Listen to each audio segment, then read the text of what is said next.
Jimmy Carter's foundation announced that the former president has passed away at his home in Plains, Georgia, the town where he was born and where his family owned the peanut farm that Carter would take over in 1953 before his political rise. At 100 years old, he was the longest-lived president in U.S. history. Considered a long-shot candidate to win the Democratic nomination, Carter went on to defeat Gerald Ford in 1976, becoming the 39th U.S. president. His White House years were largely dominated by a series of international crises, especially the Iran hostage crisis and the failed attempt to free 52 Americans held in Tehran. The Soviet Union also invaded Afghanistan during his tenure, and Carter authorized a boycott of the 1980 Moscow Olympics as a result. But in 1978, he won global admiration for the Camp David Middle East Peace Accords, which produced a peace treaty between Israel and Egypt.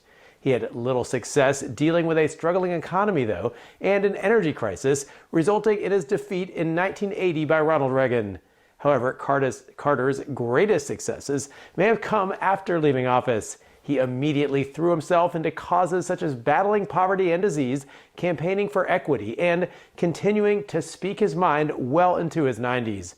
In 2002, he was awarded the Nobel Peace Prize for what the judges called his decades of untiring effort to find peaceful solutions to international conflicts.